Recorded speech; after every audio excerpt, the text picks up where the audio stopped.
Hey everyone, welcome back to another video.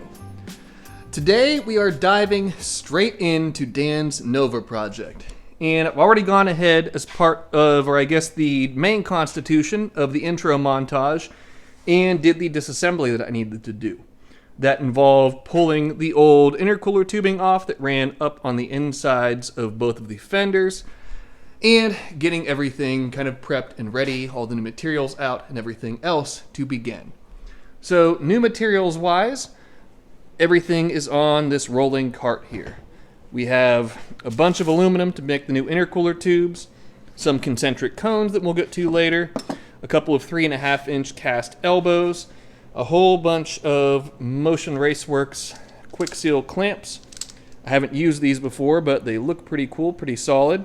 And we'll go over these more, kind of some of the design details and everything as we get into this. We're going to be reusing Dan's JGS blow-off valves, so I have new flanges for those right here. These guys, which are intercooler tube injector bungs, we'll talk more about this later, why we want to put those in place. 3/8 NPT bungs for the IAT, a couple of aluminum V-bands, and I think that's about it for right now. Now, Dan was here the other day. We flipped his intake manifold around, as I'm sure you guys just noticed. The intake used to face rearward, so that way the throttle body would tie right into this intercooler tube right here. But with the new setup here, we flipped it around, and now everything faces this direction. So the first thing that needs to be done for this entire thing, and to see if it's kind of like a feasibility study to see if this will actually work, is to pull the compressor covers off, cut the old off, and see if I can fit the new cast elbows, as everything will kind of centralize around and be dictated by the locations of those elbows. So what we're going to do is run the tubes ideally on the insides, so the engine side of these chassis bars. So that way, if you can see, yeah, like right here on the old intercooler tube, we had some tire rubbing here. I think this one probably has maybe some tire marks as well. But there was really no avoiding those clearance issues before. We were trying to fit 10 pounds in a 5-pound bucket, and it just didn't work out to provide complete clearance. And this car has been known to do wheelies, so coming down off of a wheelie when the front suspension compresses, well, we have tires meeting intercooler tubes, and now we can alleviate that by running the tubes in the new desired orientation. So hopefully that all makes sense. And now I can pull these covers off, do some old slicey, and we'll fit those new elbows in place, and hopefully I can make this all work without too much hassle.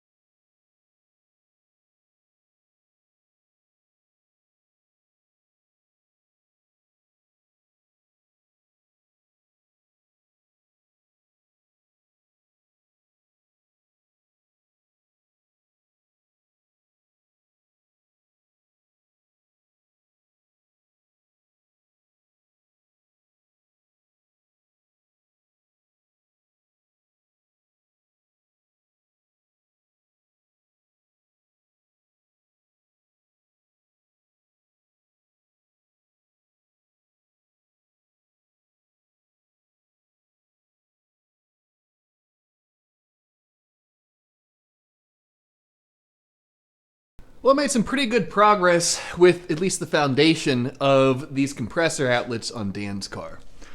So I have both of the 3.5-inch elbows cut and shaped to this point, but I've realized that I need at least one other elbow, which I've already gone ahead and ordered, to make all of this work. So on the passenger side over here, you can see I have labeled TS for turbo side, so I know the orientation of this, as this leg over here is just a little bit longer. But if I put this up here, I'm roughly in that position as we sit currently. And with another piece of an elbow, I can run the outlet so it'll end up somewhere in this area where my thumb is, simulating where the outlet will be. And that'll be a good spot to put the V-band and to begin the actual tube structure. On the driver's side, it is a similar setup. So with the elbow in place, I'll need less of an angle on the outlet side of this one. But again, I'll try to end it somewhere where my thumb is, right here with the V-band. And then we should be pretty good to go to run the tubes down to the intercooler inlets. So I'll have to wait until the other elbow arrives before I can make any more progress on this. But in the intro montage, I wanted to give a little bit more credence and a little bit more time to the new addition in the shop. So my buddies, or my two buddies, Sean and Sean, came out to help me get the new lift put up. So the lift is in, it's fastened to the floor, it's leveled and everything else. And at this point in time, the only thing left to do is, the only things rather, are to wire it and to put hydraulic fluid in it. And then this thing will be operational and I'll have another working bay. So whether the Miata stays there or whether I move another car into this spot is to be determined at this point in time. But at least the difficult portion of getting the lift erected is done at this point. And we're very close to having another operational bay. And more importantly, 2 parking spots, because we're coming up on winter at this point in time. And I have enough spots for the Mark II, the Mark IV, and the Aristo and the SC when I don't have a customer car here. But this, if I put the Miata on the lift, I have another parking spot there, or another working bay, and so on and so forth. So this was an awesome addition. I'm really happy that I now have this in place. Everything fit just how I wanted it to, and like I said, before too long, there'll be a car up in the air over on this side of the shop. The outstanding cast elbow for Dan's Nova project has arrived. So now I can figure out which segments of this need to be cut off of the full bend and applied to either side. So what I'm going to do is I'll start with the driver's side over here, as I'll need to take a smaller segment out of this elbow to get the outlet in the position that it needs to be. And that will leave more of this elbow left over for this side, which will be a little bit tighter and a little bit more difficult to fit around the chassis bar right there. Not that it will be extraordinarily difficult, but I'd like to leave as much material for that side as possible so I have as much wiggle room and as much to work with as I possibly can. So what I'll do is hold this elbow up kind of roughly where it is going to be located at, and then hold the full elbow kind of up above it, eyeballing where on this elbow I need to cut it to make all of this work. Again, it shouldn't be incredibly difficult, just a little bit of eyeballing and a little bit of figuring, and then I can do some little tailor grinding as needed, if needed, as we progress with these compressor outlets.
Well, the compressor outlet modifications on Dan's Nova were a rousing success.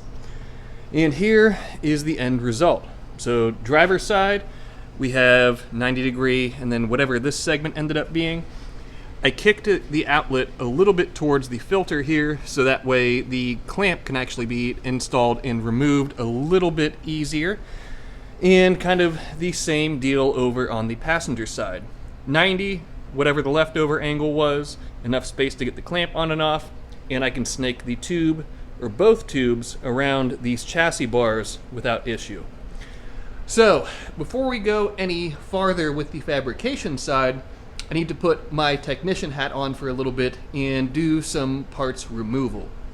So, when Dan and I talked about this project, we determined that the breather tank needs to move, both to make space for the intercooler tubing, and then in the case that a piston fails or somehow the crankcase becomes pressurized, this tank is the breather tank, and if it were to fill up with oil the way it is now, well, that's in the front of the car, and that would put oil down in the front and therefore lead to the possibility of driving over it with the actual drive axle. So this breather tank, or a breather tank of some sort, is going to be moved to the rear of the car. Similarly, over on this side, this is Dan's coolant overflow, and we're going to move this as well, where somebody is going to. In any case, this is going to be removed, the breather tank is going to be removed, and then I can continue the fabrication work from there. So, hopefully this isn't too bad. I've never actually removed these parts from Dan's car before, but in looking at it, it doesn't appear that it will be all that difficult. Probably just a couple of bolts and we'll be good to go.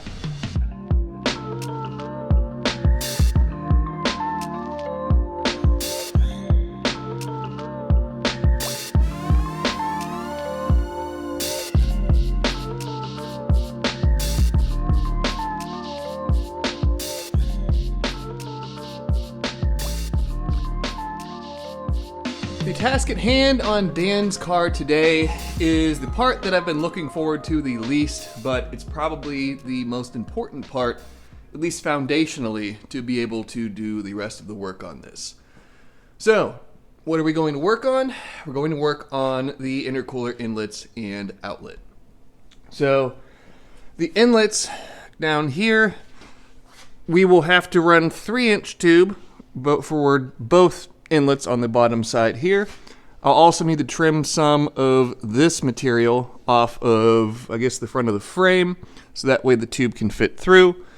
I believe it's a similar scenario, similar situation on this side, although this side may be good. It looks like this is trimmed back a little bit more. But in any case, I need to cut off the inlet stubs on both sides, and I'll need to run a portion of a mandrel bend off of both of them. The reason being are the quick seal clamps. So you can see kind of the overall overall outside dimensions of these. And if I wanted to try to put these on the intercooler inlets like so, well, I don't think that would be able to fit. So the idea is to run a piece of tubing in place of that little billet stub there, and place the quick seal clamp somewhere up in this area, something like that.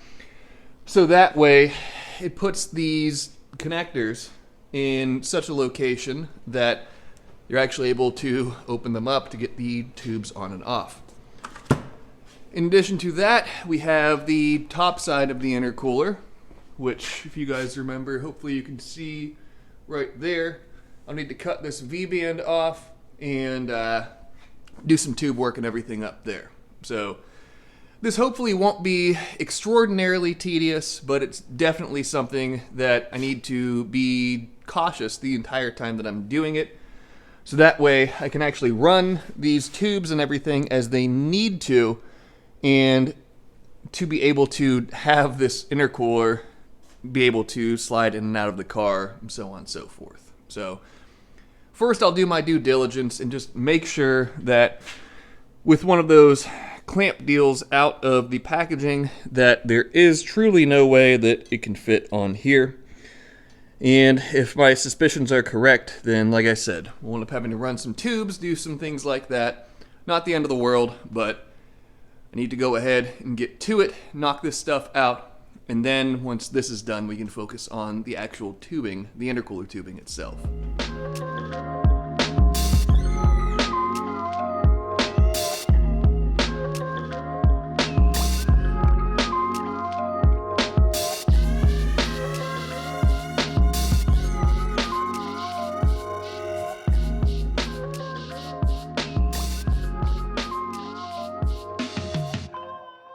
We're going to go a different direction with the inlets on Dan's intercooler.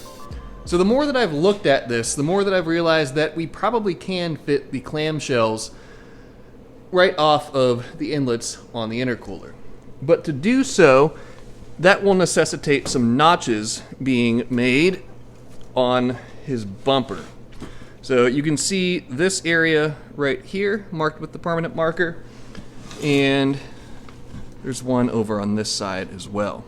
So what I'm going to do is make a nice kind of looping radius cut here, not coming up onto the top side or the actual face of the bumper here, but cutting this section out, which these permanent marker marks are there just to indicate where the clamshells lie on the bumper.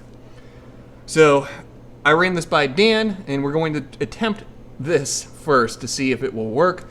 Worst case, if it doesn't work, then the bumper will be notched, but if I do this in a manner that it keeps everything looking nice and organic, then at least if this doesn't fit, then it won't be horrifically unsightly.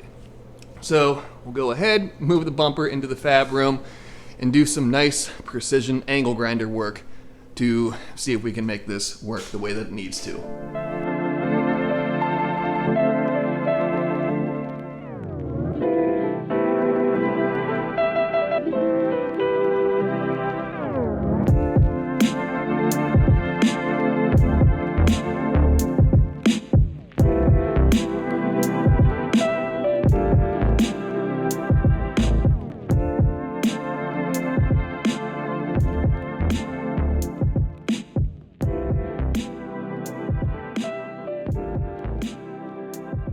Good news. With the little bit of notching that I did on Dan's bumper, the Motion Quick Seal deals now fit up in there perfectly fine, and I've already tested this and I'm able to get the clamp on and off of the intercooler very easily.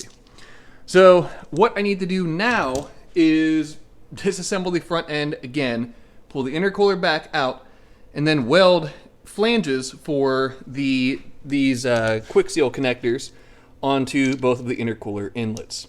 So this whole bottom section just became much easier than I initially anticipated it being, and the top side will be the difficult part.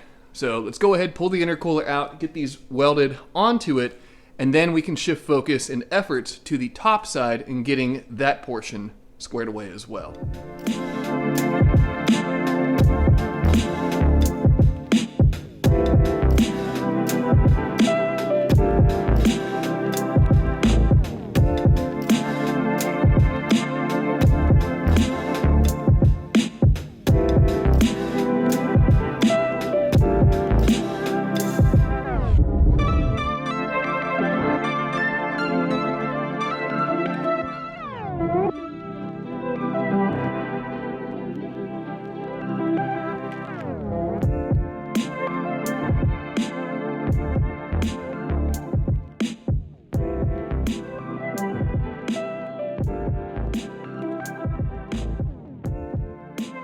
Well, I've reached a stopping point for today, not by my choice, but just due to spatial constraints and having to order in new materials.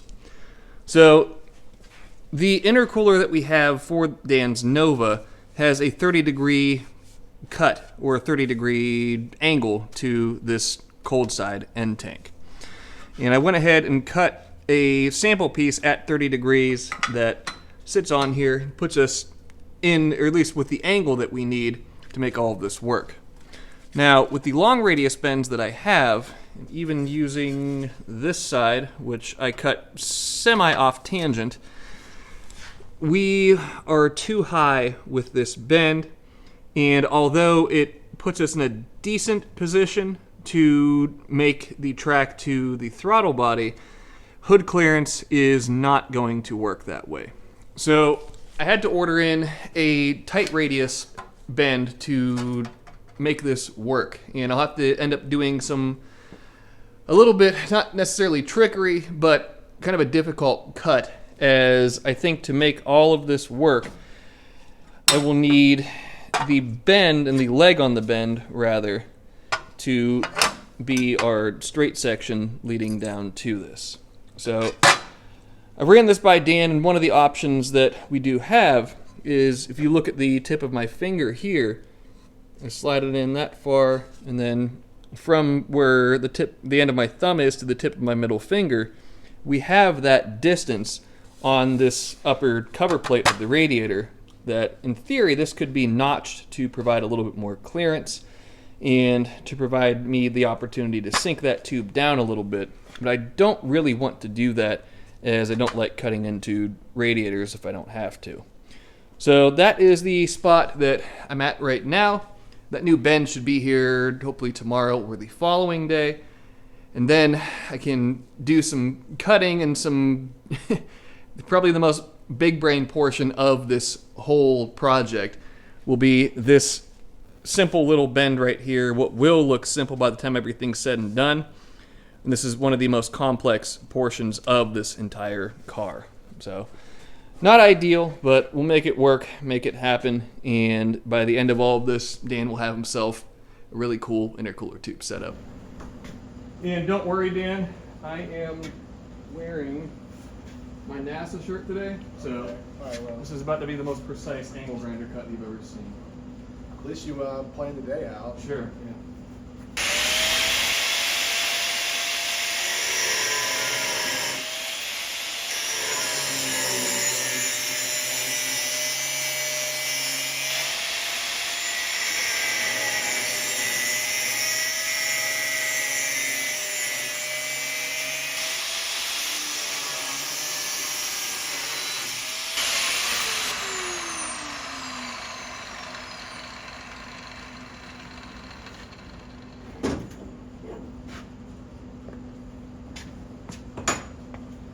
Well, I think we figured out the solution for Dan's cold side intercooler outlet on his new intercooler.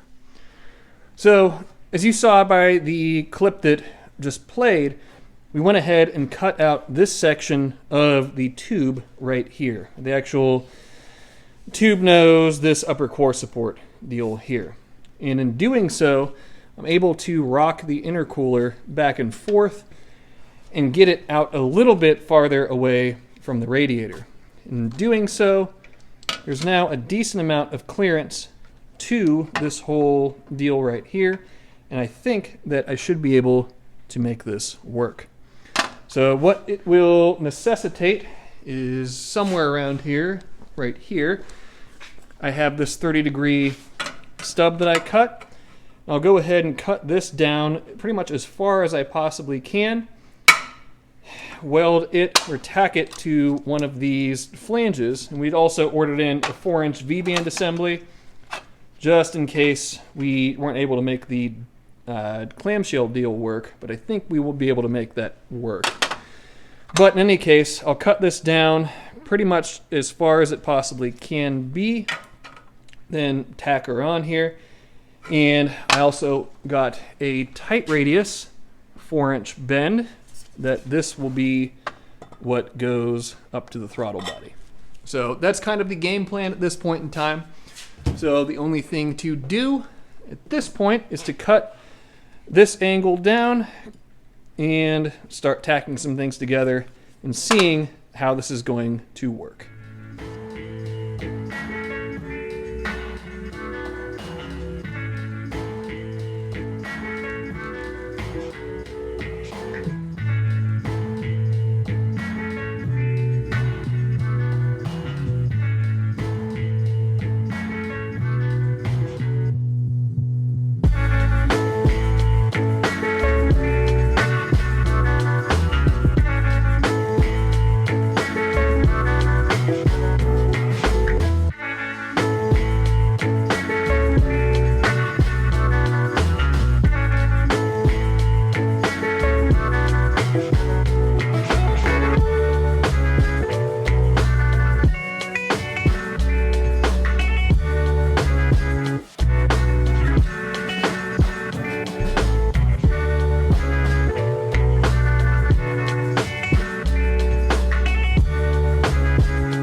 Dan's intercooler is fully modified. The mounts are modified so I can rock the intercooler forward.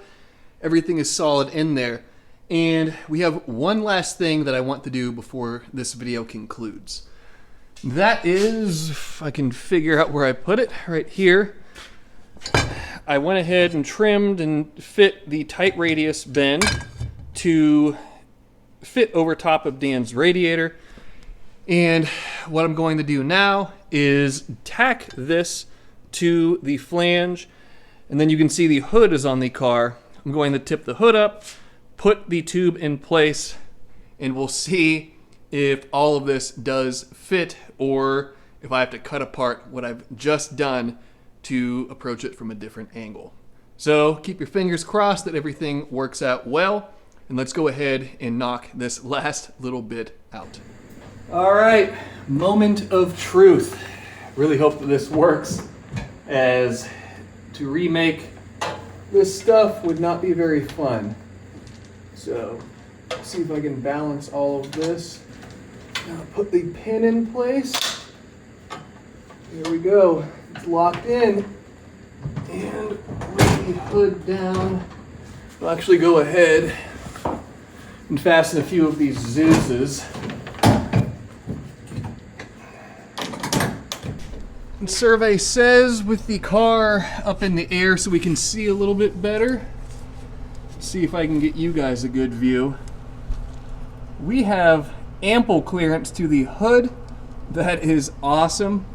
And I'll actually tip the tube up a little bit just to provide a little bit of additional clearance to the radiator. But all of the modifications worked out exactly as we wanted them to. The intercooler now fits appropriately.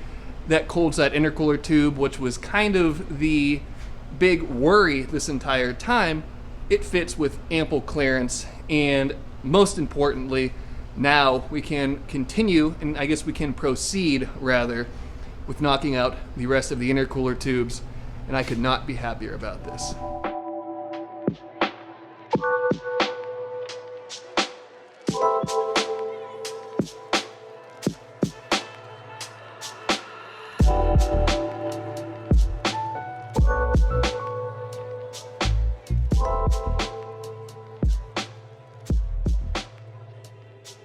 Well, after a little bit of a fight getting to this point, the foundation of all of Dan's new intercooler tubes has been laid. And I could not leave today without welding this flange weld right here. They're some of my favorite welds to do, and I just couldn't help myself.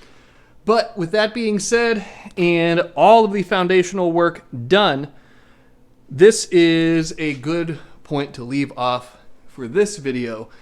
And in the next episode, we'll actually go ahead and build all of Dan's new intercooler tubing. So we have some pretty trick and pretty cool things that we'll be doing with the intercooler tubing, specifically components that are going on the cold side tube. But we'll get to all of that, like I said, in the next video. So let's go ahead and wrap this one up. So thank you guys, as always, for coming along on all of these different journeys and all of these different adventures with me. I'm having a lot of fun with all of this, and the fact that I get to work on cars like Dan's Nova, like Dawn's Supra, is really, really cool. And I could not be more thankful to have those opportunities. It is not lost on me, their significance. And it's awesome to be able to work on cars like these that you can see very quickly if what you have done has either hurt or helped the efforts. In this instance, I'm pretty sure that we're going to be helping Dan, at least with his goal of having this car be more maintenance-free, easier to operate, easier to go and race, and it'll be awesome to see him back out at the track, and I can't wait to join him with the silver car come next season. But we have to get Dan's car wrapped up, and then a laundry list of things to knock out on the Mark IV over winter. And me rambling on right now is not helping that cause. So, with all of that being said, that will be about the end of this episode. So as always, be sure to subscribe, leave a like, leave a comment, and check out the website for manifolds, for merch, for all things good that way, including my 15th anniversary t-shirts and hoodies. Time is of the essence if you would like to get one of those, as we're rapidly approaching the end of the year. And like I've been saying, come January 1st, the commemorative t-shirts and hoodies will be no more. So if you'd like one, scoop one up. If not, then well, hopefully I offer something in the future that speaks to you enough where you'd like to add it to your collection. But with all of that being said, that will be the end of this one, and I will see you guys in the next episode.